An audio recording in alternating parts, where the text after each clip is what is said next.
नमस्कार दोस्तों, पहले वीडियो देखिए। इंडिया गेट के सामने पुलिस जिस लड़की को उठा रही थी वो कोई अपराधी नहीं थी, वो कोई दंगाई नहीं थी, वो कोई राजनेता या एक्टिविस्ट नहीं थी। ये एक साधारण सी लड़की थी जिसने नाबालिग उम्र में बलात्कार झेला था, जिसने अपने पिता को पुलिस हिरासत में मरते हुए देखा था, जिसने 7 साल अदालतों के चक्कर लगाए थे और दिल्ली में सरदरात में इंडिया गेट के बाहर बैठकर वो सिर्फ ये जानना चाहती थी कि क्या इंसाफ कभी पूरा होता है। लेकिन राजधानी के बीचों बीच कैमरों के सामने उसे ये सवाल पूछने से पहले उठा दिया गया। और जब ये उठाया गया तो 140 करोड़ भारतीयों के मन में सवाल आया कि क्या इस लड़की को उठाया जा रहा है या वो सवाल जो कहता है कि क्या भारत में वाकई में सभी नागरिकों के लिए समान कानून है।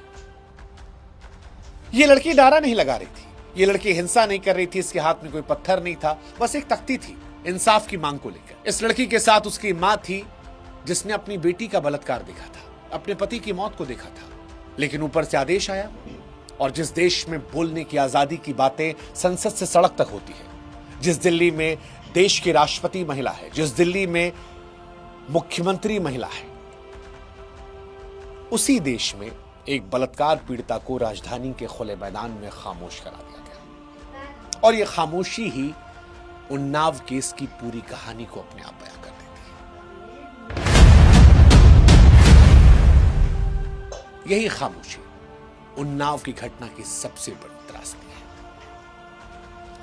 क्योंकि उन्नाव में जो कुछ अपराध हुआ था, अगर वो अपराध किसी मजदूर ने किया होता, किसी रिक्शे वाले ने किया होता, किसी खेत में काम करने वाले गुमनाम आदमी ने किया होता, तो शायद उन्नाव की कहानी यहां तक पहुंचती ही नहीं। शायद जिस दिन ये घटना हुई थी उसी दिन गिरफ्तारी हो जाती, उसी दिन शायद अपराधी को पकड़ के मीडिया के सामने लाकर वाहवाही बटोर दी जाती, शायद उसी दिन इस अपराधी के घर पर बुलडोजर चल जाता, शायद कहीं गाड़ी पलट जाती, या फिर शायद वो होता जो अतीक अशरफ के मामले में देश ने देखा। लेकिन यहां ऐसा कुछ भी नहीं। जानते क्यों? क्योंकि यहां अपराध नहीं देखा गया था, आरोपी का कद देखा गया था। आरोपी कोई गुमनाम आदमी नहीं था, आरोपी विधायक था, सत्ताधारी पार्टी का विधायक, सरकार का आदमी। इसलिए कानून ने इंतजार किया, पुलिस ने हिसाब लगाया और सिस्टम ने तय किया कि इंसाफ कब और कितनी देर से दिया जाएगा।